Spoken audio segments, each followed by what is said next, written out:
Bonjour à tous, j'espère que vous allez bien. Bienvenue pour ce nouveau numéro du Petit Exo de Colle, aujourd'hui numéro 50, deuxième numéro du jour, j'espère que ça vous fera plaisir.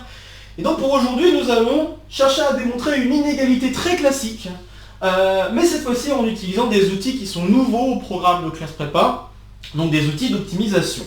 Ici, nous allons plus précisément chercher à démontrer l'inégalité des moyennes, donc là, l'inégalité que j'ai appelée ici arithmético-géométrique, c'est l'inégalité qui fait apparaître la moyenne arithmétique et la moyenne géométrique, via des outils d'optimisation sous contrainte.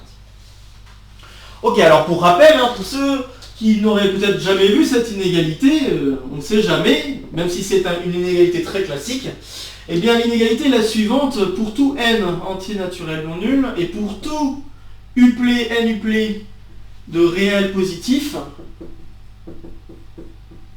ok, eh bien nous avons la chose suivante: la moyenne arithmétique 1 sur n fois la somme des xi, i allant de 1 à n, est supérieure ou égale à la moyenne géométrique racine énième du produit pour i allant de 1 à n des xi. Voilà l'inégalité que nous allons chercher à démontrer pour tout n, qui est vraiment une inégalité très classique. Je suis quasiment certain que n'importe quel étudiant en deuxième année de classe prépa a au moins déjà vu cette inégalité une fois. Et si vous l'avez jamais vu, c'est vraiment l'occasion de la rencontrer. Alors à savoir que cette inégalité, la preuve classique qu'on effectue, c'est en utilisant la concavité du logarithme ou la convexité de l'exponentielle, suivant le point de vue que l'on voudrait donner. Et j'aimerais faire quand même une remarque très importante, c'est que en fait, le cas n égale 2 est très facile à démontrer. En fait, ça vient tout simplement du fait que si vous regardez ce truc-là, eh bien ça va être positif. Et puis vous développez, donc vous allez obtenir ça. Plus y. Et en manipulant ces inégalités-là, vous vous retrouvez avec l'inégalité qu'il faut pour n égale 2. Voilà, donc juste remarque très importante, je pense, c'est montrer l'inégalité pour n égale 2, c'est vraiment très facile. Et puis après, on peut faire une preuve par récurrence, faisant intervenir des inégalités de convexité ou de concavité, suivant la façon de voir les choses. Et on fait ça, une preuve par récurrence, toute bête, toute gentille, toute mimi. Voire même on pourrait faire une preuve juste directe avec la convexité, si on est assez à l'aise avec les inégalités de convexité. C'est juste qu'il faut quand même démontrer l'inégalité de convexité pour tout n, donc quoi qu'il advienne, il va falloir utiliser une récurrence, soit pour démontrer l'inégalité plus générale de convexité ou de concavité, soit pour démontrer ces résultats-là n après n, c'est suivant comment vous voyez les choses. Mais voilà, en général, il y a une question de récurrence plus convexité. Ici, nous allons oublier l'utilisation de ça, pour ceux qui connaissent peut-être déjà cette preuve. Nous allons ici chercher à démontrer ce résultat-là autrement, en faisant de l'optimisation. C'est-à-dire que nous allons ici chercher à étudier une fonction, et en étudiant cette fonction, sous certaines contraintes, c'est-à-dire qu'il va y avoir le fait d'étudier la fonction sur un fermé, ou quelque chose du genre en tout cas, eh bien, on va réussir à démontrer l'inégalité que l'on souhaite. Ok, alors je vais quand même vous donner le tout début de la piste avant de vous laisser y réfléchir. Je vais vous donner la fonction que nous allons chercher à étudier. Parce que là, c'est vrai que l'énoncé dit comme ça, on ne sait pas forcément sur quel pied danser, surtout si on n'a jamais vu ce truc-là avant. Donc ce qu'on va faire, c'est qu'on va étudier la fonction suivante, la fonction qui a un uplet x1 jusqu'à xn, associe le produit, tout simplement le produit, pour i allant de 1 à n, des xi. Voilà. Et on va étudier cette fonction, pas dans n'importe quel endroit, parce que on pourrait étudier cette fonction n'importe comment, mais là, il pourrait se passer des choses un peu méchantes, notamment si on travaille avec des nombres négatifs. Évidemment, vous le sentez venir, je vais travailler avec des nombres positifs, mais je vais aussi ajouter une autre contrainte. Donc on va travailler avec l'ensemble, donc je vais l'appeler f.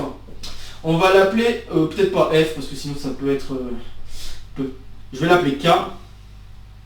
Donc on va travailler les uplets qui sont dans l'ensemble suivant. Donc je vais travailler avec x1, xn dans R plus à la n, tel que je veux que la somme des xi, ça fasse 1.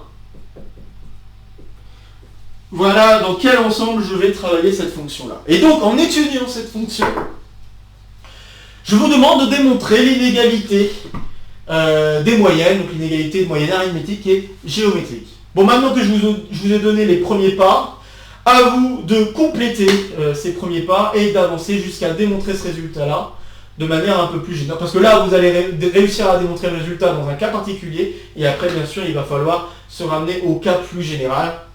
Voilà. Alors, n'hésitez pas à faire une petite pause pour vous frotter à cet exercice qui est vraiment assez intéressant et pour lequel on peut travailler cette nouvelle notion. En tout cas, nouvelle notion pour la classe prépa.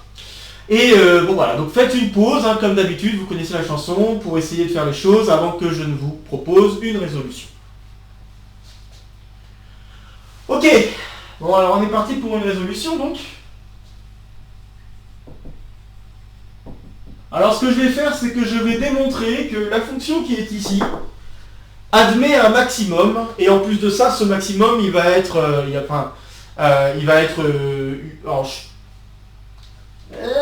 je vais peut-être pas dire ça, il est peut-être pas forcément unique, mais en tout cas, je vais au moins déjà montrer qu'il admet un maximum et que ce maximum appartient à l'ouvert. Voilà, donc c'est-à-dire, quand je dis l'ouvert, c'est que je vais regarder l'ensemble des éléments qui ne sont pas sur la frontière de cet ensemble-là.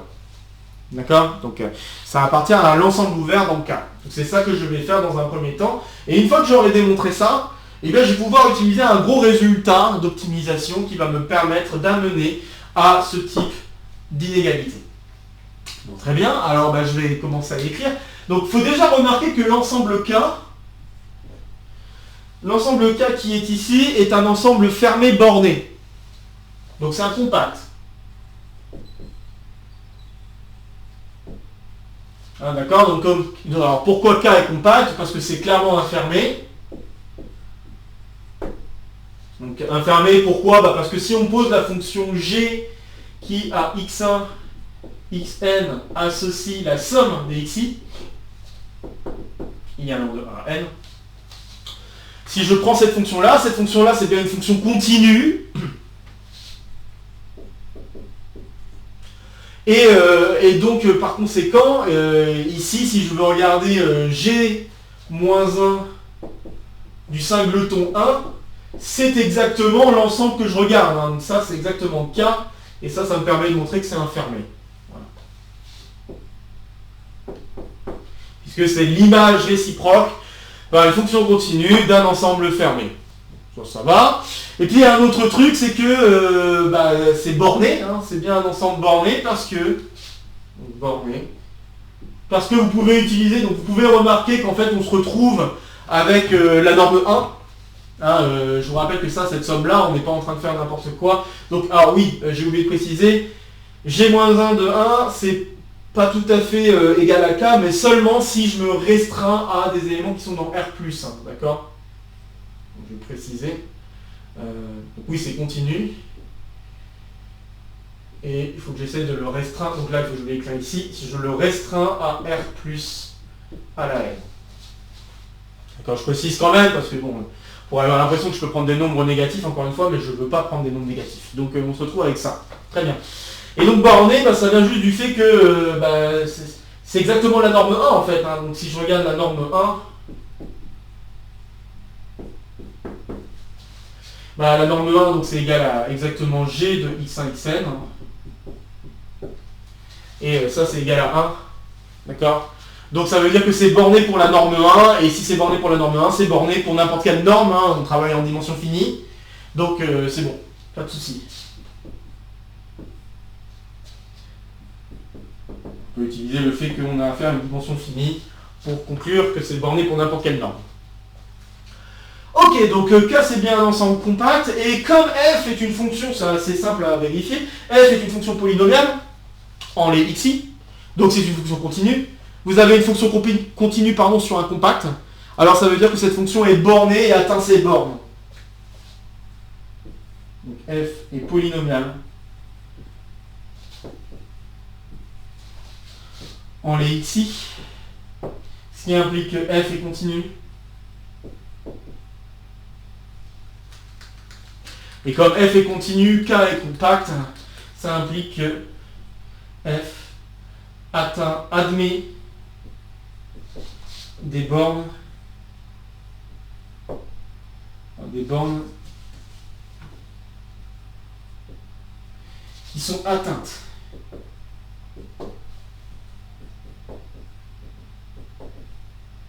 Qui sont atteintes. Voilà. Donc ça c'est cool, et donc en particulier f admet un maximum, donc ça veut dire une valeur qui majore et qui est atteinte. Donc une bande sub qui est atteinte. Très bien. Donc admet un maximum. Max. Alors maintenant ce que je vais ajouter, c'est que ce maximum, il ne peut pas être dans la frontière.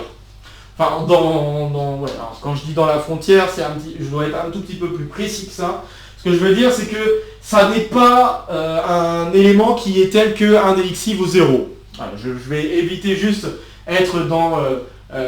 quand je dis être dans la frontière, c'est vraiment être dans ce qu'on appelle l'octant formé par les éléments qui sont tous positifs. Donc je vais juste dire un tout petit quelque chose là-dessus. Donc si 1 des xi vaut 0, le produit vaut 0. Donc, si 1 des xi est égal à 0, ça implique que f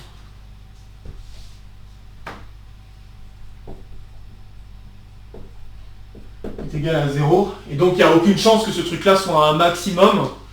Voilà, c'est pas difficile de s'en rendre compte puisque je peux trouver des uplets qui sont tous non nuls. Hein. Donc c'est assez, je pense que c'est assez, comment dire, ça doit être assez parlant comme truc. Donc très bien. Donc ça me permet de dire que si A permet d'atteindre le maximum, est une valeur de R plus N telle que f de A est maximale, alors on peut affirmer qu'en fait A appartient à R plus étoile N. Donc ça doit nécessairement être un élément qui n'est pas... et je pense que je suis en train de réfléchir si je peux vraiment dire que c'est des éléments de la frontière. Je pense que dans un certain sens, je peux dire que c'est des éléments de la frontière. Parce que là, j'ai affaire à un hyperplan qui est... Faut essayer de le visualiser, hein, cet ensemble. C'est vrai que c'est peut-être pas si évident de se convaincre, mais si je fais le dessin de l'ensemble qui est en jeu, donc là, j'ai... je vais essayer de le dessiner pour n égale 3. Alors, attendez. Donc, tac, tac, tac. Alors pour n égale 3, je veux que la somme fasse 1, donc faire que la somme fasse 1, ça veut dire que j'ai les points qui sont ici. Donc ça c'est z égale 1 et le reste vaut 0, x égale 1 et le reste vaut 0, y égale 1 et le reste vaut 0, et je me retrouve avec cet hyperplan. Hein. Donc il faut se rendre compte qu'en fait c'est un hyperplan. Vous êtes en train de regarder un hyperplan et plus précisément une intersection de l'hyperplan. Avec la partie où vous avez que des éléments qui sont positifs. Donc finalement, vous vous retrouvez avec ce triangle-là. D'accord? Et qu'est-ce qu'on vient d'enlever? On vient d'enlever exactement les éléments qui sont sur ce qu'on peut dire en effet être la frontière. Donc c'est-à-dire des éléments qui sont ici, ici et ici. D'accord? Les trois types de droites que l'on pourrait avoir, qui sont tels que l'un des xi vaut 0. Donc là, je suis en train de dire qu'on est vraiment dans l'intérieur de ce triangle. Alors avec ces propriétés-là, là nous en avons affaire avec, vous pouvez remarquer que nous avons affaire à quelque chose pas trop, donc si on je vais essayer de... Donc vous avez une fonction f qui admet un maximum à l'intérieur de cette espèce de triangle, ou plus généralement à l'intérieur de l'hyperplan, vraiment de cet hyperplan découpé, ok, très bien, et... avec cette petite propriété-là, je vais pouvoir appliquer ce qu'on appelle la propriété d'extréma lié, ou alors on peut appeler ça comme multiplicateur de Lagrange. Donc si je fais appel, donc là je suis dans les bonnes conditions, parce que bon là j'ai une fonction qui va être non nulle à certains endroits, vous allez comprendre peut-être rapidement pourquoi ça va avoir un certain intérêt de vérifier que chacun des A est non nul. Propriété d'extréma lié, eh bien, donc extréma, un extrémum lié.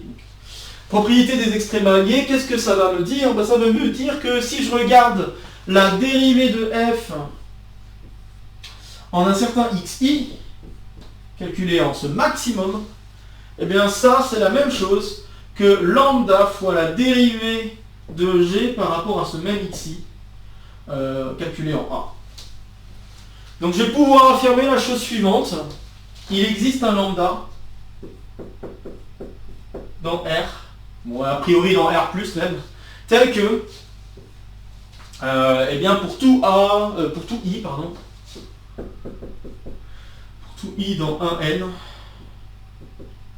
nous avons ceci. Donc là je fais appel à un résultat, les extrêmes alliés, ou multiplicateur de Lagrange, suivant comment vous l'avez appris. Donc on a affaire à cette égalité là, puis après il n'y a plus qu'à calculer. Alors G, je vous rappelle que c'est la somme des xi, d'accord? Donc en fait dériver G ça donne juste 1, il n'y a rien de spécial. Par contre dériver lui ça va avoir un certain intérêt. Donc là vous pouvez vous rendre compte que je vais avoir affaire au produit, mais il y aura juste un des termes qui va avoir disparu. Et c'est en cela que le fait de savoir que AI est non nul va avoir son intérêt, car là je vais pouvoir écrire, donc ici je vais pouvoir écrire que c'est égal à lambda, tout simplement, rien de plus, puisque la dérivée de g, donc g, je réécris, c'est la somme des xi. Si je dérive par rapport à 1 des xi, ça me donne 1. Et de l'autre côté, donc comme je l'ai dit, bah vous dérivez par rapport à 1 des xi, ce produit, vous allez vous retrouver avec le même produit, sauf qu'il n'y a pas le terme en i. Donc on va se retrouver avec le produit pour j allant de 1 à n, j différent de i, daj. Donc si A est un élément dans R plus étoile à la n, donc ça va être A1 à n. Et donc ça veut dire que ce produit-là, je vais pouvoir le réécrire un peu différemment. Du fait que je sais que chacun des AI est non nul, je vais pouvoir dire que ça c'est la même chose que en fait f de A divisé par AI. C'est en ça que ça a un certain intérêt, d'accord? Vous pouvez vous rendre compte que le fait d'écrire ça, ça me permet de dire que, voilà, vous pouvez diviser par AI. C'est surtout le truc important là, vous pouvez diviser par AI puisque AI est non nul, il n'y a aucun problème. Très bien, donc là, qu'est-ce que je viens de démontrer? Je viens de montrer que f de A divisé par AI est égal à une certaine constante lambda. D'accord? Ça veut dire quoi? Ça veut dire que tous les AI sont égaux, puisque f de A, ça ne bouge pas, vu que je choisis que A, d'accord? Le seul truc qui peut bouger dans l'égalité que j'ai écrit, c'est le I. Donc si vous faites tourner le I, vous allez vous rendre compte que pour que cette égalité tienne, il faut que tous les AI soient égaux. Donc c'est ce que je vais écrire, ça implique que pour tout I, et pour tout J d'ailleurs, donc pour tout I et J, AI égale à J. Et si tout le monde est égaux, il faut donc, en même temps que toutes les composantes doivent être égales, il faut aussi que la somme soit égale à 1. Bon, ça va impliquer que les AI doivent nécessairement être égales à 1 sur n.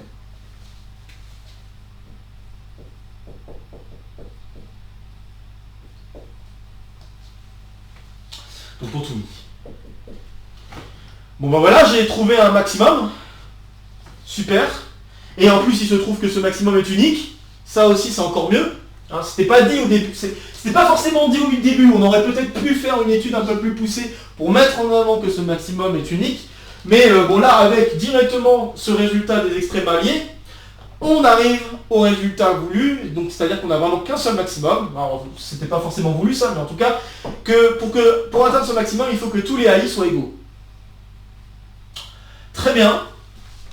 Et du coup, si j'écris un petit peu ce qu'on vient de faire, qu'est-ce qu'on vient de démontrer? On vient de montrer que f de x, donc nous avons montré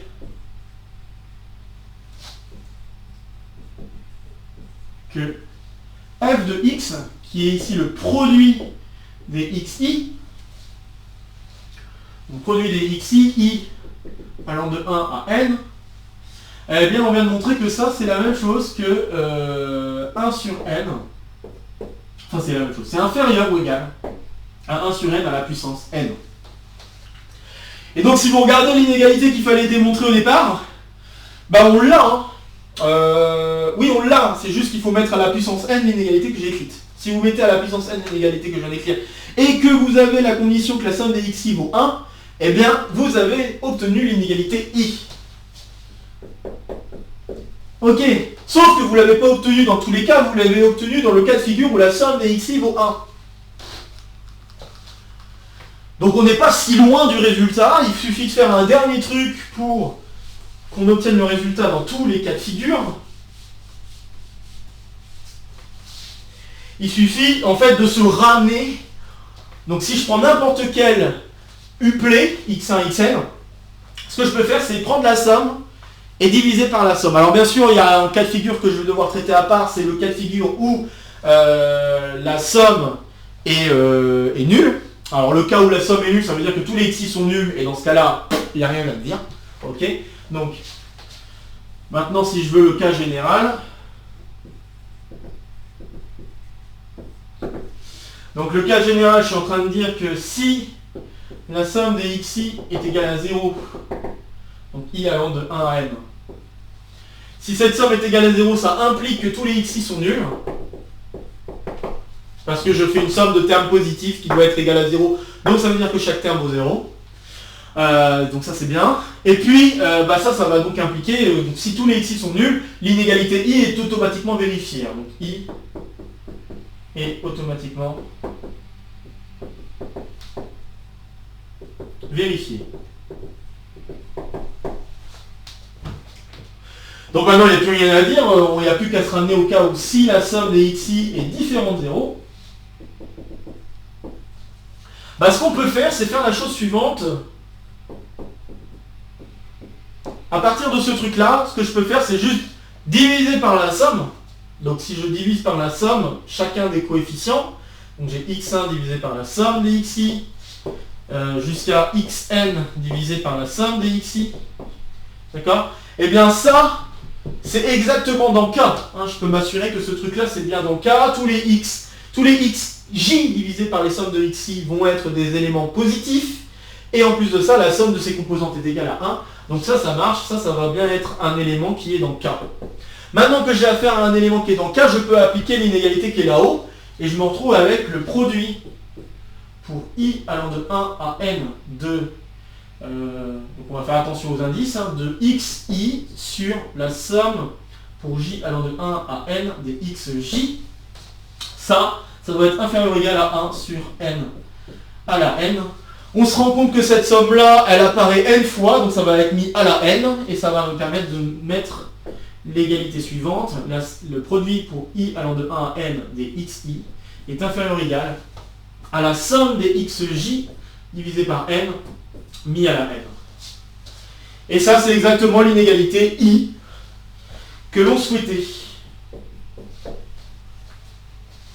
Et voilà, je viens donc de vous démontrer l'inégalité des moyennes arithmétiques et géométriques via de l'optimisation. Donc on vient de faire tout ça en faisant une étude de fonctions, en utilisant un outil assez fort qui est, qui est le résultat, le théorème des extrémaliers ou résultat des extrémaliers. Et donc cela m'a permis de conclure ce que je voulais. Donc c'est vraiment cool comme truc. Donc voilà, alors j'espère que cette résolution vous a plu. Donc c'est une résolution assez différente de ce que vous avez peut-être déjà vu concernant cette inégalité-là. Donc comme j'ai dit, en général, on utilise normalement la convexité. Mais là, bon voilà, une autre façon de résoudre cette inégalité, mettre en évidence cette inégalité, autrement qu'avec des outils de convexité. Donc voilà, et j'espère que vous voyez aussi comment on utilise la notion d'extrémalier. Donc cette histoire d'extrémalier, c'est vraiment d'être dans un cas sous contrainte donné par une fonction g qui doit être dérivable aussi. Alors c'est vrai que j'ai pas donné toutes les conditions qu'il fallait, mais bon, comme les fonctions que j'avais en jeu étaient ici polynomiales, tout était possible, je pouvais dériver autant de fois que je voulais. Il n'y a aucun problème avec ça. Donc voilà, ce qui est vachement cool, c'est ce résultat de théorème des extrémaliers qui me permet de mettre en avant une collinéarité entre en fait ce qu'on pourrait dire être le gradient de f et le gradient de g, ce qui amène aussi à des collinéarités entre les différentiels, suivant peut-être certaines conditions. Mais voilà, c'est quand même un résultat assez sympa à savoir mettre en place, et donc voilà un exemple de mise en place de ce résultat. J'espère que cela vous a plu. Donc, comme d'habitude, n'hésitez pas à partager la vidéo s'il y a d'autres camarades que vous connaissez qui pourraient être intéressés par cette vidéo ou par le contenu de la chaîne de manière un peu plus générale. N'hésitez pas à laisser en commentaire vos questions, vos retours, vos remarques concernant cette vidéo. Et sur ce, je vous retrouve très vite pour de prochaines aventures mathématiques. Portez-vous bien et à très bientôt. Salut à tous!